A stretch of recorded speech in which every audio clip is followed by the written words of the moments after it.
Descomplicando assuntos pertinentes do seu dia a dia, entrevistas, debates e muito mais. Bate-papo leve e descontraído. Vai Vendo o Podcast com Roberto da Luz.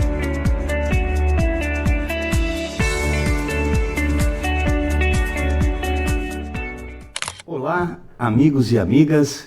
O nosso bate-papo de hoje no Vai Vendo Podcast, que você pode assistir aqui no Facebook ou no YouTube, com Vai Vendo Podcast com Roberto da Luz, vai conversar hoje com um líder comunitário, suplente de vereador de Blumenau, pelo Partido dos Trabalhadores, Náucio Schmidt. Tudo bem, Náucio? Tudo bem. Olá, Roberto. Vamos colocar as nossas conversas em dia hoje? Vamos bater um bate-papo, que é só entre nós, pode ficar tranquilo. Fala tudo que tu sabe que acontece no meio do jogo político, da política, que só nós dois vamos ficar sabendo. Blumenau não vai saber de nada, tá? Então não precisa esconder nada aqui, vamos falar tudo.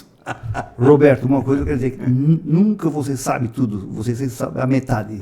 Mas a metade já pode esclarecer bastante coisa. Com certeza. E a verdade vem aos poucos. Náucio, quantos anos? 63 anos. 63 anos. Nascido em Nova Trento. Terra abençoada, Madre Paulina. Santa Paulina agora. Santa Paulina. É verdade que na tua certidão de nascimento consta, além do teu nome, sobrenome, data de nascimento, nome dos pais e avós, consta também que tu é filiado ao Partido dos Trabalhadores? Não, na certidão não consta isso. Mas não. Tu já tem pelo menos metade dessa vida aí filiado ao PT. Quase a metade já, mas sou simpatizante da esquerda desde criancinha. Já nasci, acho que já nasci na política na época, lá do sítio, na época a gente cortava dois pés de bananeira nas eleições, para ver que ele crescia mais, que ia ganhar as eleições. Ali do MDB e Arena na época. Quando eu era pequenininho, 6, 7 anos, é coisa incrível. Tu tá quantos anos filiado ao PT? Que ano que tu conheceu o PT e se filiou? Eu conheci o PT em 80, né? Mas eu me filiei no PT em 99.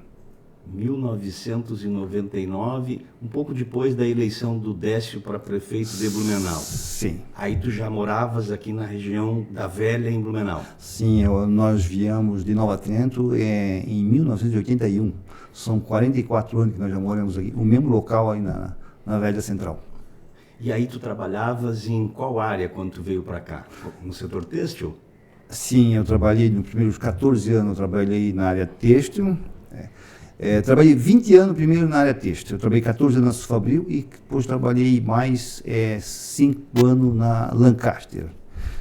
E depois, daí eu entrei na política, trabalhei 4 anos como gerente na época do segundo mandato do Décio Lima.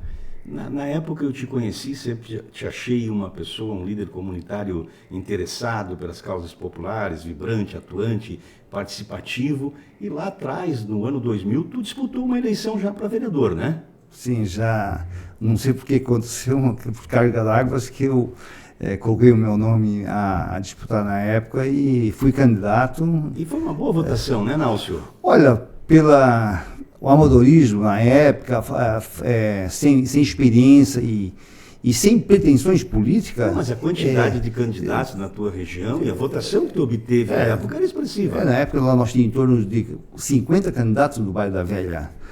No total de 259 candidatos na época, eu fiquei em 44 no 51 no geral. Mas tu fez quase 1000 votos. 853. É bastante voto para a época. Voto não se faz, voto se conquista. Se ganha, né? Se conquista. É verdade.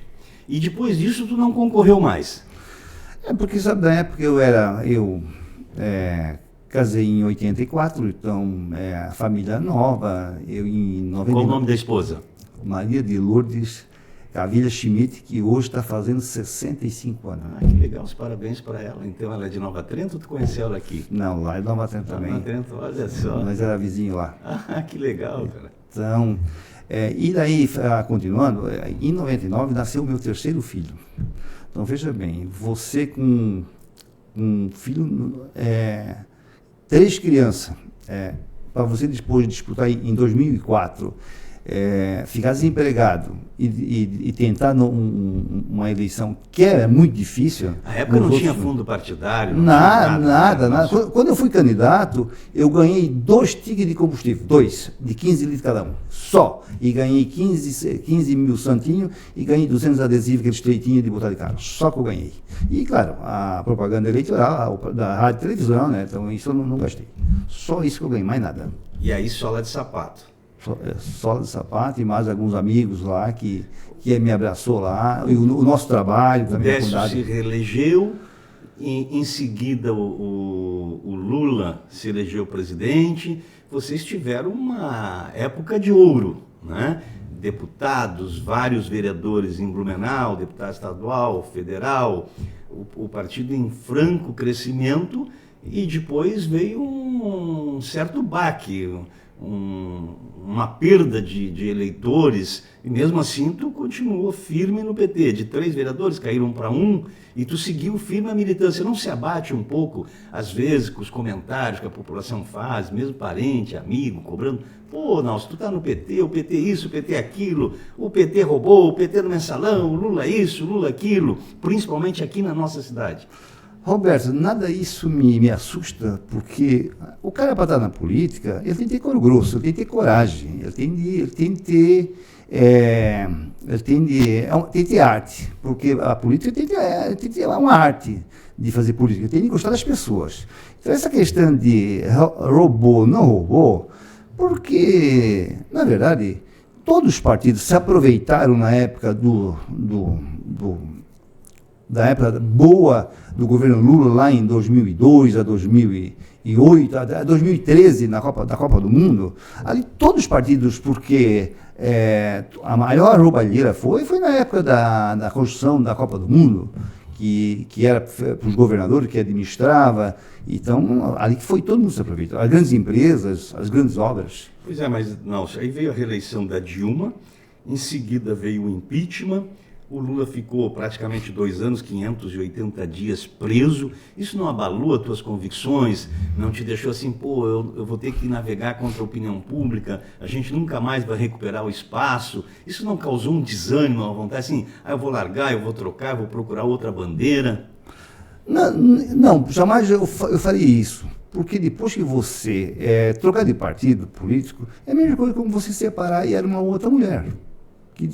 E depois daí a segunda não dá certo, a terceira não vai dar certo. E assim é a mesma coisa na política. E na política também há desavença, cada um quer subir na costa do outro. Isso faz tudo parte do jogo. E aquele que se organiza melhor é o papel do líder. É se organizar ele em volta, apoio a ele. Mas tu acreditava na inocência do Lula? Na possibilidade de um dia ele voltar a ser candidato? Tinha toda certeza que a verdade viria, porque o Lula, você se olhar bem, o familiar dele não tem ninguém envolvido na política, ninguém. E o Lula não é um cara que ele pega os bens materiais. O Lula é um político nato, é um cara que gosta de política, não se aproveitar de bens, né? Como tem certos políticos que acumulam bens. Tá? O Lula não, porque o Lula foi deputado federal uma vez só. Isso, para mim, deu. Eu quero ser presidente da República para ajudar o povo brasileiro. Mas tu tens consciência que em Blumenau grande parte da opinião pública era e continua contrária ao Lula, ao próprio PT, às vezes pessoas na própria família? Isso não dá uma desanimadinha? Não fez um momento de assim, eu estou cansado disso aqui? Olha, Cerno não pode nunca... Enverga, mas não quebra? Não pode, porque, cara, isso é natural.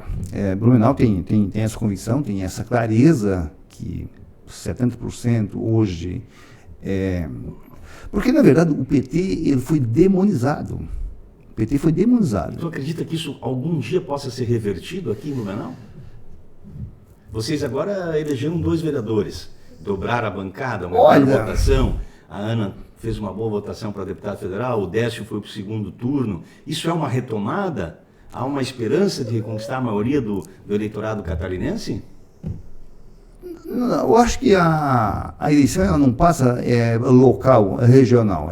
A eleição ela passa pelo Estado e ela passa pelo país todo, né? Então, nós tivemos êxito aqui nas eleições desse ano, eleger 2 vereadores, mas hoje o PT já está bem mais oxigenado, mais liberto que 4, 5 anos atrás, quando o Lula estava preso.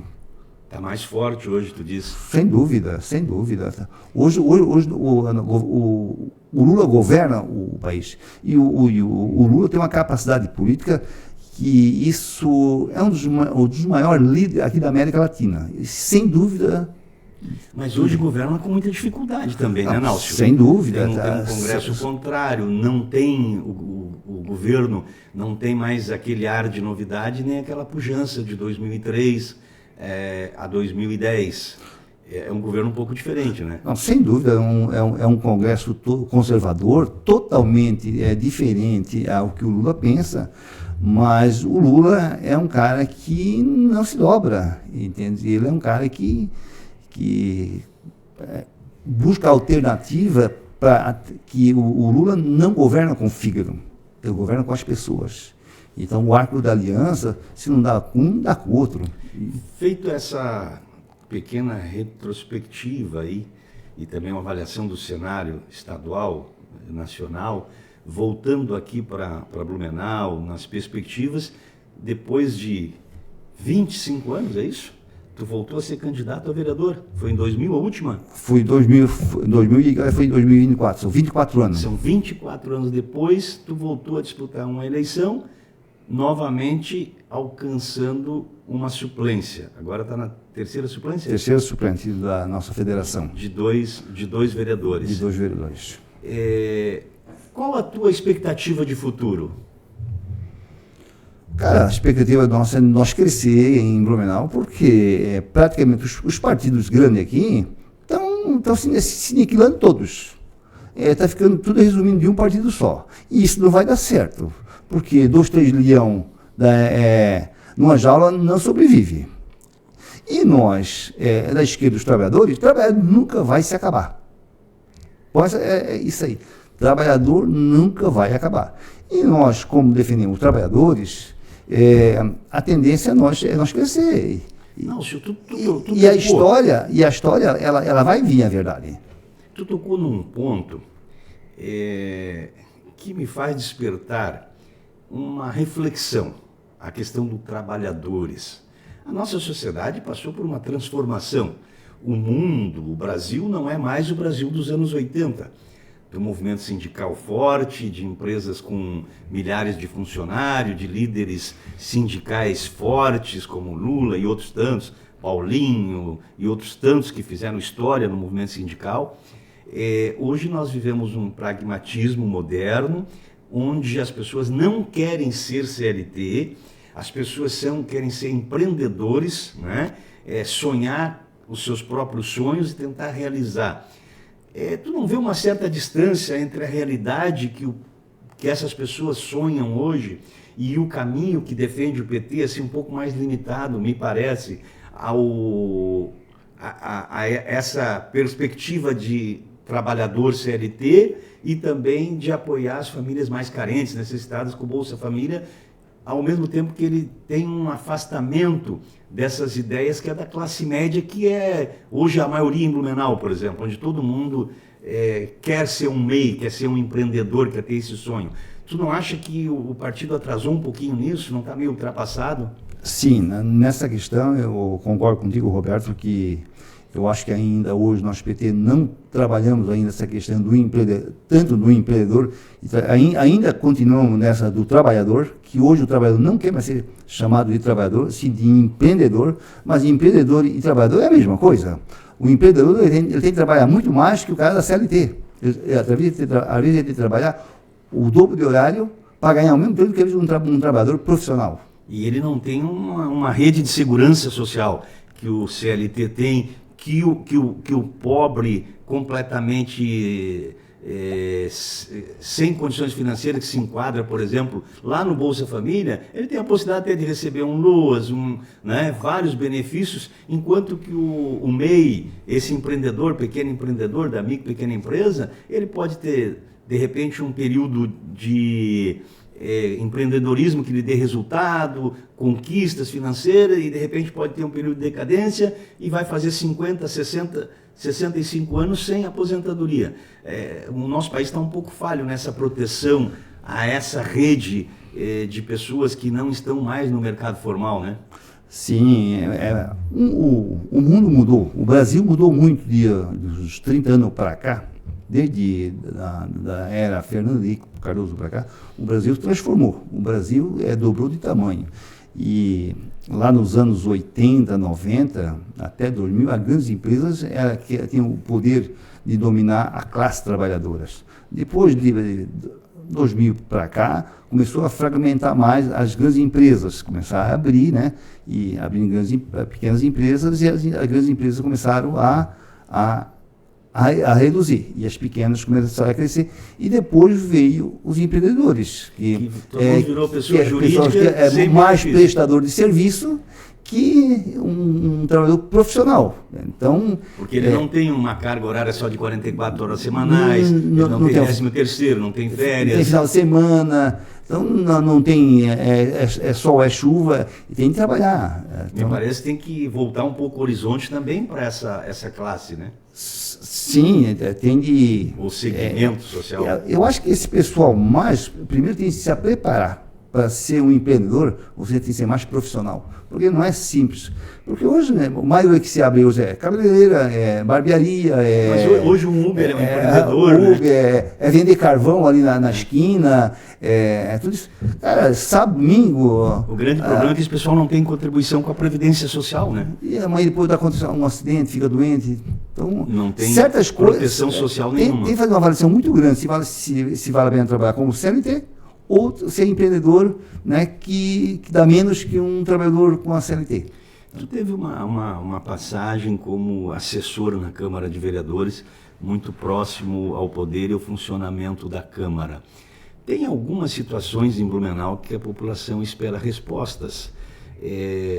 Tu não te parece que o transporte coletivo, por exemplo, sofreu um enfraquecimento ao longo dos últimos anos e que hoje ele é incompatível com as necessidades da população e que a administração pública não tem feito uma boa condução disso, e me parece que não há da Câmara de Vereadores busca de alternativas ou uma fiscalização mais eficiente? Eu não vejo nem do Executivo nem do Legislativo uma alternativa para o transporte de massa, que hoje só tem uma solução para resolver o problema da mobilidade de Blumenau, que é o transporte de massa. Só para tu ter uma ideia, Roberto, em 80, quando nós vimos Blumenau, o transporte que era em 80 é hoje. Em 80 tinha 170 mil habitantes de Blumenau. Hoje nós temos com 370 mil pessoas em Blumenau, com o mesmo transporte que nós tínhamos em 1980. Só para ter uma ideia, em 2004, na minha rua, tinha 84 linhas que ia, tinha 83 que ia e 85 que vinha.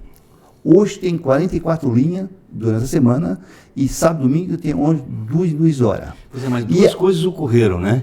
Reduziram os horários de ônibus e reduziram os usuários.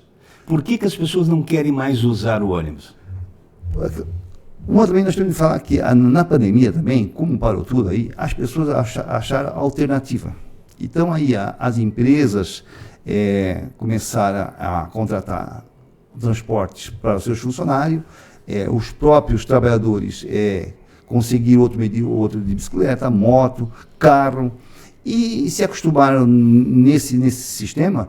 E não tem nenhum incentivo para você andar de ônibus. É que o ônibus é mais caro que andar de moto, de carro. Além de ser mais caro, tu demora 2 horas a mais para chegar em casa. Não, se não cerrou muito, dando muito benefício para categorias, que esses benefícios deveriam ser custeados pela assistente social, por exemplo, e aí se colocou isso na conta do custo da passagem, e hoje é mais caro andar de ônibus do que de carro, ou de Uber até, dependendo a quantidade de pessoas e a distância que você vai? Não vejo. Acho que todo trabalhador tem que ganhar um bom salário pelo trabalho que presta ao patrão. Sempre eu digo, para você ganhar um bom salário, você tem que dar lucro para o patrão. Não, tudo bem, mas se deu isenção a determinadas categorias para andar de ônibus de graça, isso não sobrecarregou o custo da passagem? O preço da passagem hoje não afasta as pessoas? Não, é o preço que afasta e a ineficiência de horário que afasta o passageiro. Por quê? Por que eu vou pegar um ônibus se eu tenho de andar meia hora de pé, depois esperar mais meia hora para pegar o ônibus, depois pagar R$6 para eu andar ainda atrás do carro? Então, não vai, e quando eu chego no local, no centro, tem na mão um pedaço de pé. Então, hoje, para resolver o problema da mobilidade, não é construir elevado, não é construir certos pontos, porque se você construir em certos locais ponte, você só muda o problema da mobilidade do transporte, do carro. Então, não tem estrada para tantos carros em Blumenau, porque hoje, praticamente, todo cidadão tem um carro ou dois em Blumenau. Nem rodízio adianta. Mas daí criaram o corredor de ônibus. Aí vão lá os vereadores, alguns suplentes quando passam por lá também, eu acho que não é o teu caso, e aí propõem que todo mundo possa usar. Vamos liberar para moto, vamos liberar para Uber, vamos liberar para táxi. Se perde um pouco a prioridade do uso desse corredor de ônibus, né? Do jeito que está hoje. Se torna ineficiente. Não, do jeito que está hoje, ineficiente o corredor de ônibus. Se não tem um ônibus, e também aí o carro, nem o Uber, né, o táxi não pode usar a faixa do corredor de ônibus, também já está ociosa. O que o cidadão tem que fazer? Tem que achar uma alternativa de botar o transporte para a população. Tem de achar um meio termo, isso o governo federal, o governo estadual e municipal, e custear pelo menos 50% do transporte coletivo da cidade. E botar ônibus, dobrar o ônibus nos horários e repor os ônibus aonde retirar das ruas que tinha. Senão você não recupera mais hoje a quantidade de passageiros que você tinha lá em 2004, que era 130 mil passageiros dia. E bem avaliado a época do transporte, né? Sim, e ônibus de qualidade. Hoje nós temos a qualidade de ônibus, os ônibus mais simples que tem, entende, das empresas, vieram para Blumenau. Tu anda de ônibus? Não ando, mas já fiz o teste, coisa assim, então os ônibus precários. Eu te perguntei porque eu também não ando, infelizmente a gente não anda. Até porque, como eu coloquei há pouco, e você colocou também, o ônibus além não te dá o conforto, te toma o tempo e não tem incentivo, é mais caro do que você andar de carro, né? E além disso, o ônibus, em grande parte, ele fica engarrafado no meio dos carros, que são 50 pessoas que estão ali dentro de um ônibus parado, enquanto que está em redor cheio de carro, uma pessoa dentro. Para isso, teria o corredor de serviço, que era para evitar justamente essa situação que infelizmente também não funciona. Mas tem porque também ônibus. São pedaços de corredor, né? São pedaços, não integra o corredor de ônibus. O sistema tinha que ter corredor, pelo menos entre os terminais, com capacidade para suportar o transporte de forma livre, sem obstáculo, né? Sim, dentro de terminais tem que ser interligado os corredores de ônibus, que nenhum carro poderia atrapalhar o ônibus. E a tua opinião sobre um outro tema, que eu acho que a nossa cidade também é omissa? Quando começou essa história da privatização do esgoto, lá em 2008, eu fui uma das poucas vozes que se levantou debatendo esse assunto. Depois o Ivan Nats assumiu, ele tinha mais representatividade, mais alcance, tomou para si essa ideia, fez inclusive um livro, lutou um pouco. Fizeram abaixo-assinado. Fez um enfrentamento, mas acontece que as coisas foram se acomodando de uma forma que esse contrato está sofrendo aditivo, de 85% do valor da tarifa já foi para 120%, se eu não estou enganado agora, e aumentando cada vez mais. O teu bairro é atendido com serviço de coleta e tratamento de esgoto? Não, lá ninguém conhece, ninguém sabe o que Mas vocês é. não estão pagando ainda, então? Não, lá ninguém está pagando. É que tem gente que está pagando e não está recebendo esse serviço. Lá foi implantada uma parte lá da canalização em 2011, 2013, na época da Funasa, que destinou 9 milhões do governo federal para Blumenau, mas aquela tal a empresa sul-catarinense foi em 3, 4 pontos que fez a implantação, foi na Velha Central, Topavazinha e outro bairro aí. Aquilo está sem uso ainda? Está tudo sem uso. Então, isso não está incluso na BRK. Pois é, mas aí eles estão falando agora em prorrogar esse contrato da BRK? Já prorrogaram para 60 e poucos anos já. Mas sem cumprir a Câmara de Vereadores, o que vocês fizeram lá, Nelson? O teu vereador? Não, o vereador nem sabia. Não foi o Agir que fez. Foi a Agir que... Mas não passou pela Câmara de Vereadores? Não passou pela Câmara. Não passou. Esse contrato, essa renegociação que eles fizeram, não passou pela Câmara. E pior... Mas isso é um absurdo, não? Que é pior, 60% agora em Blumenau não vai ter mais canalização para coletar o esgoto. Como é que vai funcionar isso? Isso vai ser coletado, que você vai pagar uma taxa mensal para um caminhão coletar uma vez por ano na sua fossa o esgoto para Quer dizer, então, que quem tinha fossa, que eles obrigaram a desativar a fossa, agora vai ter que refazer a fossa? Não, não foi desativado porque ainda não passou ainda. Em alguns lugares foi desativado, porque passou. Não, esse não vai precisar. Não, mas aí já tá conectado na rede, então isso vai tocar. Tá. Eles só fizeram uma outra alternativa. Por exemplo, na parte baixa, onde o pessoal tinha que fazer a elevatória para alcançar a rede, esses caras não são mais obrigados a fazer a elevação para conexão na rede. Ele pode fazer agora, manter a fossa, né? Só que ele vai ter que pagar uma taxa extra, vai ter que pagar a mesma taxa. Não, mas ele é obrigado a pagar para a BRK, ele não pode contratar com um outro limpa-fossa? Não, ele até pode, mas ele tem que pagar a taxa normal, que é o 112% da água, da taxa que ele consome, e mais ele tem que pagar um adicional de 39% para poder o esgoto dele manter na fossa para o caminhão limpar uma vez por ano. Às vezes tem pessoas que discutem política, gostam de política e se apresentam com determinadas ideologias e não compreendem o que isso representa. Quando você defende que serviços públicos como água, esgoto, transporte coletivo sejam privatizados, você corre esse risco de ter um serviço mal feito, com valores elevados, sem alcançar o objetivo, que é atender a população. Porque a gente sabe que o objetivo de toda iniciativa privada é o lucro, isso é a natureza da iniciativa privada. Agora, é muita incompetência de um gestor público entregar um serviço, que nem o de água e esgoto, que o SAMAI tinha capacidade para realizar em Blumenau.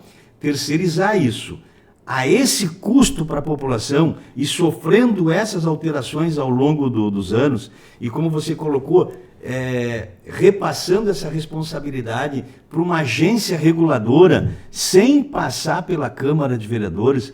Eu vou me ater a esse assunto, eu vou fazer uma investigação, porque isso aí cabe uma ação civil pública, isso aí é uma ação popular, isso é um absurdo. Não, tem de ser feito, tem de ser analisado tudo, essa revisão desse contrato que foi feita aí, porque eles estão fazendo festa. Isso é inadmissível. Fazer uma mudança de um contrato desse sem discutir isso com a sociedade. Porque não foi discutido com ninguém, apenas eles apresentaram. Porque eles tinham um contrato até, não sei em que ano, que era para chegar até 96% da implantação da canalização de esgoto em toda Blumenau. E, de repente, eles mudam isso tudo, porque essa empresa, que quando foi contratada, que é a BRK, não era a BRK antes era outra empresa, era a Odebrecht. A primeira era a Odebrecht. Odebrecht. E daí, então, implantaram uma captação na Fortaleza, né, muito bem grande. Eu tive visitando essa captação de tratamento de esgoto, né, na Praça do Estudante também criaram ali. Então, com esses 200 e poucos milhões, eles tocaram até chegar a 44%, segundo os dados da empresa, de captação de esgoto, mas eles não tinham mais fôlego para tocar isso. Então, eles fizeram renegociar esse contrato. E apareceu esse contrato aí agora, mudando tudo. A Odebrecht passou por uma situação de pré-falência em razão da Lava Jato, a atuação do juiz Sérgio Moro. Então a empresa vendeu vários serviços, entre eles essa parte aqui de Blumenau da gestão do esgoto, né? Se dividiram tudo. E agora além dessa revisão do contrato, eles estão pegando mais 300 e poucos milhões da Caixa Econômica de novo, para chegar a 60% da canalização e para poder cumprir o contrato, e o restante será coletado através de caminhão. É totalmente descabível, não tem... É claro que Blumenau, quando eles fizeram o projeto de captação de esgoto, eles tinham de ver que Blumenau, geograficamente, é totalmente diferente, como uma cidade de Itajaí, uma cidade plana, que tem local que não tem como fazer levatória para jogar. Mas o SAMAI tem toda essa experiência porque ele levava água em todos esses lugares. Além do SAMAI ter experiência, e como Blumenau é uma cidade pujante, que tem capital, que tem isso... Pegar empréstimo, também podia ter feito esse tratamento de esgoto. Além disso, a BRK, ela está arrebentando toda a rua onde ela passa, e a prefeitura tem de recuperar o calçamento, que nem hoje, por exemplo... Mas a legislação municipal prevê que eles têm que deixar do mesmo estado anterior à passagem da tubulação, né? A legislação é uma coisa, mas a realidade é outra. Já que tu falou em ruas, eu sei que tu tinha uma participação muito ativa, organizando a comunidade, buscando pavimentação. Como é que está essa situação ali na região da Velha, principalmente próximo onde tu moras ali? Tem muitas ruas ainda que não são calçadas, que não tem pavimentação? Não, da minha região lá, graças a Deus, a gente conseguiu tudo que era rua oficial, nós conseguimos calçar quase todas. Tem uma ou duas que também não tem morador, que não são pavimentadas. Essa pavimentação era feita em trabalho de mutirão. No sistema mutirão. Aí o morador paga uma parte e a prefeitura arca com a infraestrutura ali, a cancha, o morador paga a lajota e a mão de obra. E o restante a prefeitura entra com toda a infraestrutura, a tubulação, a cancha, meio-fio, obras complementares, que muita rua tem que fazer, os não aderentes, porque é uma adesão de 80%, então ela 20% a prefeitura assume, e eu que é a parte dela também, a rabiador, nessa parte aí. Então é uma área que funcionou muito bem, lá na época do Décio Lima, dos anos 96 até 2004, orçamento participativo ali? O orçamento participativo foi uma coisa muito boa ali. As pessoas se envolviam, então era muito fácil você organizar. É um sonho de todo cidadão morar numa pavimentada, todos. E também na época desde o Décio para cá, vamos fazer justiça, né? Todos os prefeitos se esforçaram muito no sentido de fazer mais e mais pavimentação. Sim, né? o João Paulo também não dá principalmente nós lá, não dá de reclamar que ele também fez bastante rua ali no sistema mutirão, mas depois, quando já na época do Napoleão, já começou a diminuir no sistema mutirão. E o mutirão hoje... O Mário não calçou muitas ruas? Foi muito pouco. Mais a história das pontes aí? Sim, mas é ponte sem calçamento? Como é que é? Não, mais ponte, menos calçamento, porque o Mário, eu acredito que ele não passou dos 6 anos o Mário teve de prefeito, né? 6 anos e meio, acho. Ele não passou de 70 ruas pavimentadas. Mas é um governo bem avaliado, até terminou bem avaliado, né? Não podemos criticar ele, mas quanto a questão no sistema... Criticar nós podemos, mas no sistema do mutirão, ele não tinha plano de parceria com os moradores. Me parece que a opinião pública não critica muito o ex-prefeito. O Mário não tem relação com a associação de moradores, com a liderança. Pois é, mas as associações de moradores ainda existem, desculpa aqui as associações que funcionam, né? Mas me parece que comparado aos anos 2000, os anos 90, as associações perderam a importância, o papel. Sim, perderam porque também as lideranças também são aniquiladas. Porque se tiver um prefeito que ele não ouve as lideranças, não ouve a comunidade, como é que você vai criar liderança nova? Então, se muita coisa foi feita, né, na época lá atrás, que os seus problemas foram resolvidos, a questão da falta de água, a questão de pavimentação da sua rua lá. Mas a falta de água não foi resolvida ainda, né? Não, tem problema. Tem muita região que ainda... Problema de tudo que é ordem, Mas o povo se acomodou. O povo se acomodou. Como o governo não tem um projeto da participação da comunidade, o povo também se acomoda. Pois é, mas me parece que a população ela se concentrou muito na questão nacional, né? Hoje, diferente de 20, 30 anos atrás, onde a população participava mais das questões locais, mais preocupada com o horário de ônibus, com o ponto de ônibus, com a iluminação da rua, com o calçamento da rua, com o atendimento no posto de saúde. De repente, até com o advento aqui da internet, as pessoas começaram a discutir o governo nacional, as questões nacionais. Então, hoje se discute quem são os ministros do Supremo, né? As pessoas conhecem quase todos os 11 ministros, pelo nome, ninguém sabe mais a escalação da seleção brasileira, mas do STF a maioria sabe, principalmente os craques do STF.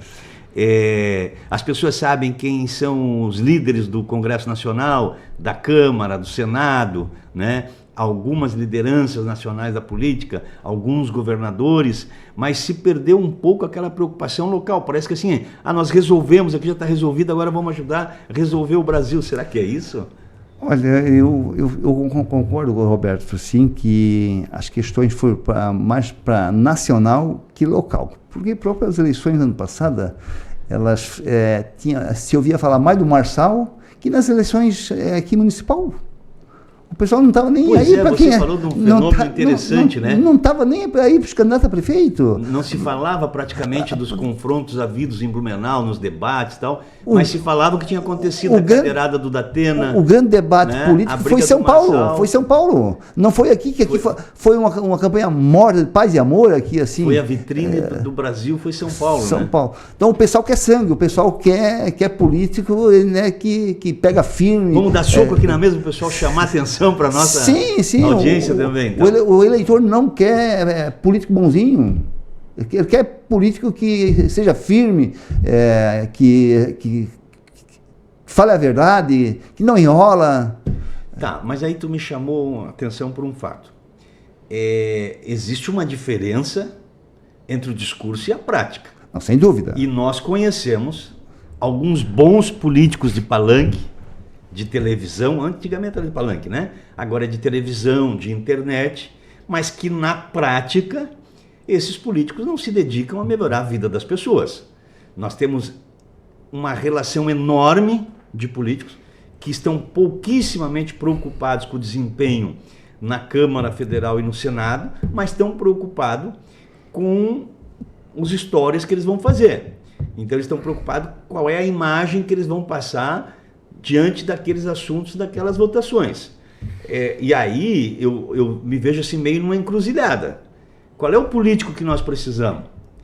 Aquele que senta com os governos, independente qual seja, governo municipal, estadual, federal, e discute melhorias para a sua comunidade e acaba até tendo um comportamento em termos de voto e de posicionamento dentro dessas instâncias do legislativo, de acordo com as verbas que recebe a sua região, o seu eleitorado.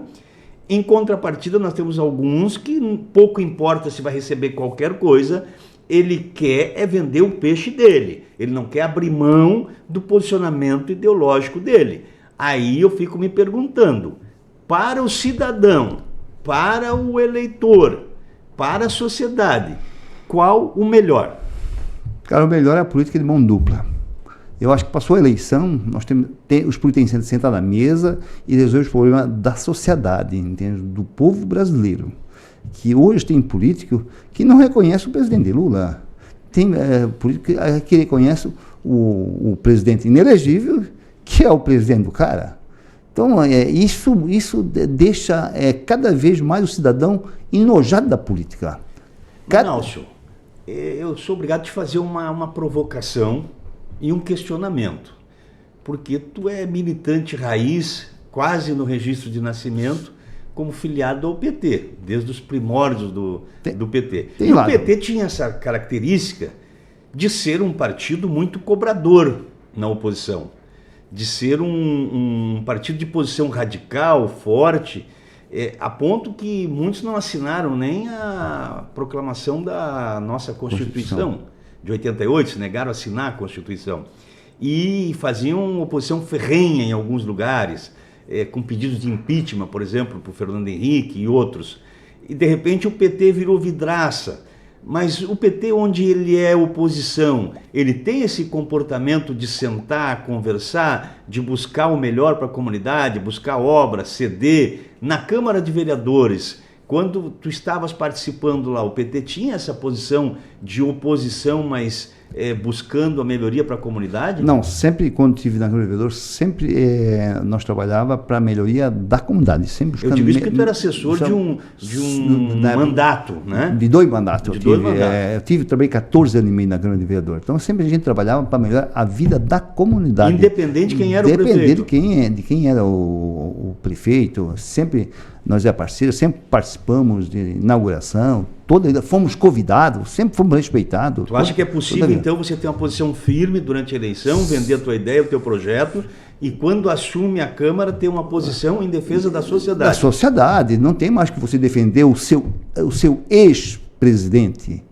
Foi ex. Nem que você não goste. Mas tem muita gente que tem esperança que ele volte. Mas tem que conviver. Mas quem está no poder, eu acho que nós temos que abraçar quem está no poder. Por exemplo, Santa Catarina, já fez uma catástrofe em Santa Catarina que nem deu no Rio Grande do Sul.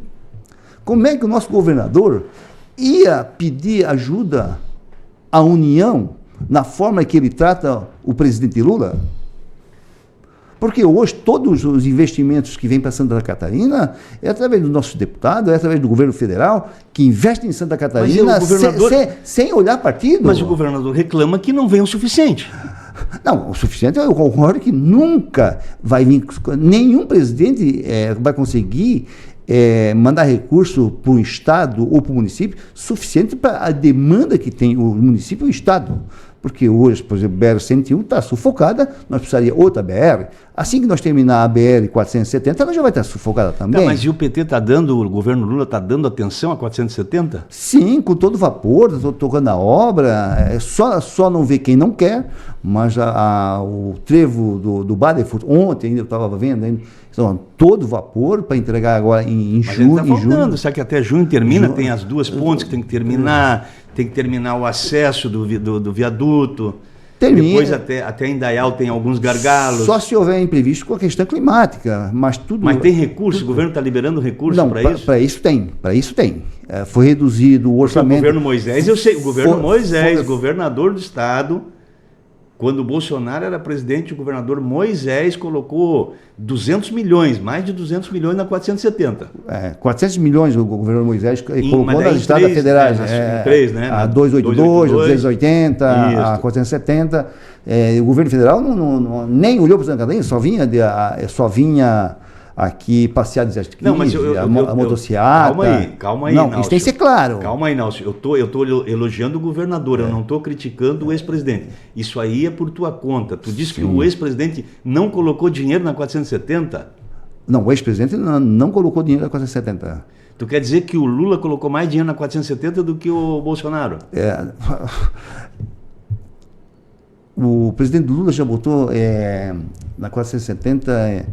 Na rodovia federal de Santa Catarina, ano passado foi 900 e poucos milhões investidos em Santa Catarina. Mas tu quer dizer que ele botou mais do que o Bolsonaro? 3 vezes mais, 4 vezes. Eu vou consultar isso. Pode consultar e me cobrar. O Bolsonaro acho que botou 200 milhões, veio para a rodovia de Santa Catarina. 200 milhões. E ano passado, 2024, foi 900 e poucos milhões que veio para a rodovia de Santa Catarina. Então, esse ano foi reduzido o orçamento. Não é que foi cortado, foi reduzido, porque o orçamento foi aprovado agora. Semana passada foi. Então, vamos voltar para Blumenau para a gente não perder o foco também e fazer que nem o eleitor que está falando só do... A nossa conversa é paroquial aqui. Da federação. Exatamente. O que está Qual é a prioridade hoje da região das velhas? Qual o principal problema? Quando a gente fala em velhas, a gente fala de um percentual considerável da população. Dois problemas seríssimos nós temos. Três, né? O problema é hoje da mobilidade, que o trânsito não anda, né? Segundo, que não tem ônibus. Já está saturando a General Osório novamente, né? E o segundo é o problema da saúde. O problema da saúde a saúde é um problema, não? Terrível. Eu não vejo mais a população reclamar da saúde. Cara, reclamar para quem? Se a ouvidoria da saúde não atende, você vai reclamar para quem? Eu defendo muito o SUS, tá? Não, eu uso pouco. Não, eu também defendo. Graças a Deus, Deus me deu bastante saúde, eu não tenho um plano de saúde, mas as coisinhas que eu preciso, pequenos exames, quando eu preciso, eu vou e pago particular. Mas eu defendo o SUS como uma instituição, porque eu sei que se um dia eu precisar, ela vai estar ali para me atender e atende a população. Eu tenho parentes, amigos que já foram atendidos e bem atendidos. Então eu defendo a melhoria cada vez mais do SUS. Eu sou um fã, um defensor do SUS. Inclusive, ontem ainda fui numa reunião no Conselho Municipal de Saúde, lá no SUS. Então, as reclamações foram muito grandes, que eu vi ontem dos conselheiros municipal de todas as regiões. Mas está faltando médico, não? Falta gente de toda a ordem, médico, vacinador, agente de saúde mesmo, tem a equipe de saúde que consta do Ministério da Saúde completo, só com um agente de saúde. Mas isso é culpa de quem? É do governo municipal ou do federal? Municipal, porque quem administra a saúde é plena, é do município. Mas quem paga é o governo federal. Se não vier recurso... Quem paga é o governo federal. Mas tem recurso. Mas o problema é a administração municipal, que está totalmente perdida. E além disso, o servidor está cansado. Da saúde. O secretário municipal da saúde estava presente? Tava, o Douglas? Estava. E o que ele passou para os membros lá do conselho? Nada. Não trouxe solução nenhuma. Mas ele tem um diagnóstico de por que está ocorrendo, uma perspectiva de recuperação, de colocar em funcionamento, que essas equipes estejam completas? Ele fez um diagnóstico sobre isso? Não foi ele, foi a supervisora que fez o diagnóstico todo da mudança de plano do Ministério da Saúde, né, a questão dos pagamentos por produtividade, por atendimento, por qualidade. Então foi ela que fez toda essa...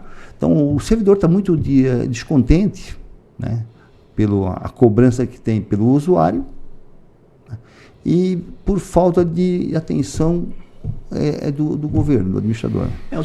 Os primeiros meses, agora recém completou 100 dias de governo, né? Mas já vinha se arrastando. Os primeiros dias é para tomar conhecimento, aprender a máquina, praticamente o primeiro ano, né? Para depois começar a dar resultado. Eu torço, sinceramente, não votei para o prefeito Egídio, mas torço para que ele consiga fazer um bom governo. Quem não quer que uma cidade vai bem? Eu acho que a cidade vai bem, todos nós vai bem. Eu acho que eu sou um cara que eu sempre trabalho para o meu vizinho bem, todo o pessoal da minha região vai bem, porque daí eu estou bem. Porque se eu for o cara pior de toda a região, eu estou bem, porque a hora que eu precisar a mão de alguém, ele vai poder me dar. Então, por isso que nós temos que trabalhar de todos de bem. Todo mundo tem que ter um bom salário, um bom emprego, entende? Condições de emprego bom. Né? Não, senhor, conversamos um pouquinho sobre quase tudo aqui. Falamos um pouquinho da vida dos outros, mas com respeito, né? Sim. Respeito e acatamento.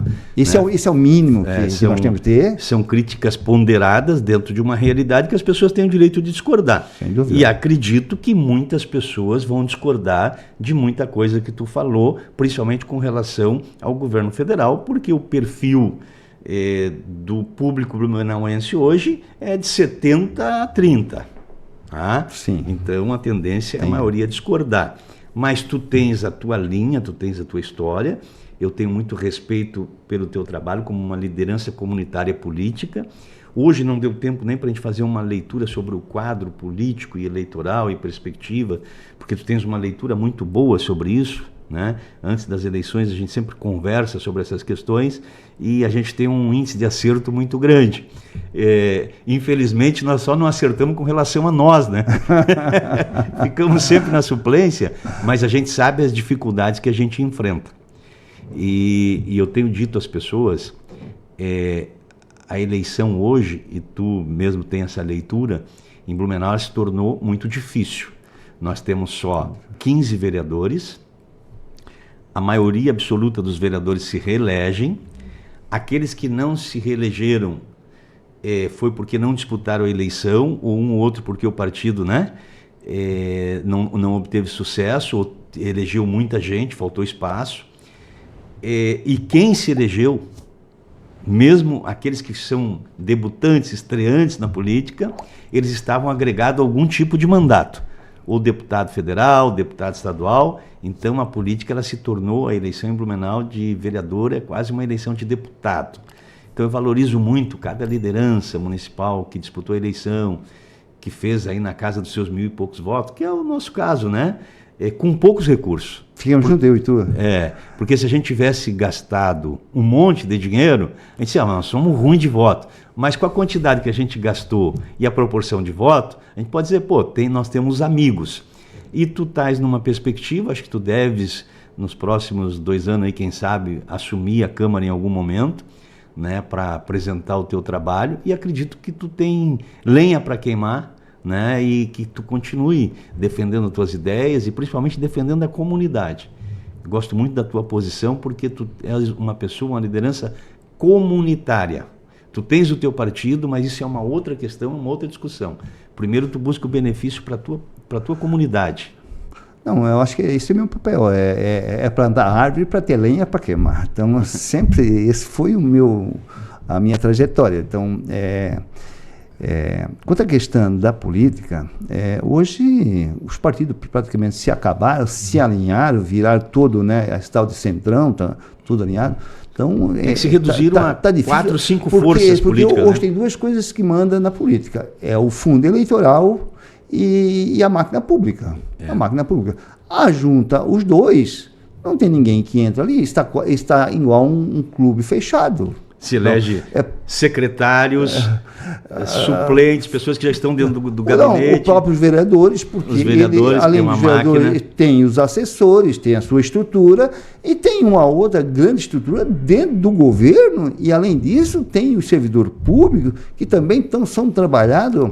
Que dominam a máquina pública. Que dominam a máquina pública. É elas que direcionam para onde é que vai a máquina pública. E não é nenhuma crítica, mas o servidor público mesmo, ele ainda tem uma vantagem sobre nós, né? Porque ele se afasta e concorre remunerado. Sim, esse que é o problema. Enquanto que eles não mudar o sistema eleitoral, é muito difícil ali, pessoal novo ali, sem experiência, sem estar agregado. Mesmo com experiência, se não tiver recurso e estrutura? Não chega. Então, mas com essa federação que está aí, porque todos esses partidos aí, vai diminuir aí para 10 partidos, 8, que vai ter força daqui a 8 anos. Então, agora, a intenção é diminuir os partidos. A questão do fundo partidário pesa muito. Eu sou favorável ao fundo partidário. Mas tinha que ser uma distribuição igualitária, né? Sim, esse eu vou te dar o exemplo no partido que eu disputei. Os 2 candidatos que ficaram à minha frente, que eu considero pessoas corretíssimas, pessoas honestas, tal, mas foram escolhidos pelo partido. O meu também? Os dois receberam valores altos de financiamento, 160, teto máximo, 80 mil, 90 mil. Teve gente que fez menos voto do que eu, que recebeu 100 mil, 80 mil, 90 mil, eu ganhei 10 mil reais para fazer campanha. Isso que é muito triste. Então, devia ser distribuído o fundo partidário igualitário para todos. É claro que o direito das mulheres, eu sei. E para a eleição seguinte deveria ser considerado. Para as mulheres. E para a eleição seguinte, as mulheres até que recebem um pouco mais, né? Em relação à eleição seguinte, o próprio suplente ele devia ter uma proporcionalidade a ser respeitada, né? Que pelo menos a gente teria alguma vantagem, porque tu começa da estaca zero. Mas o regulamento já é favorável a quem tem mandato. Quem tem mandato, ele já ganha o dobro. Sim. E um outro estreante. Então, como é que você vai conseguir? Nós estamos contando isso para o eleitor saber, entender, né? Porque às vezes assim, mas o fulano lá disputa e não ganha a eleição. Não, mas é que concorre, entra na corrida com Fusca com meio tanque de gasolina. Não, e o outro entra com uma Ferrari com tanque cheio e uma reserva. Não, e além disso, Roberto, os caras estão trabalhando os 4 anos, fazendo campanha os 4 anos. Enquanto que um outro de fora, ele praticamente vai fazer campanha nos 30 dias, porque é impossível, né? Quem está trabalhando numa empresa privada, ou tocando a sua vida, o seu negócio, o empreendedor, ele só vai fazer das suas horas vagas. Como é que ele vai conseguir enfrentar cara que tem um mandato? É uma disputa muito desigual. Mas eu te desejo sorte, que na próxima tu alcance teu objetivo. Sorte todo Obrigado. mundo, sorte todos nós temos, só que temos que correr atrás dela. Verdade.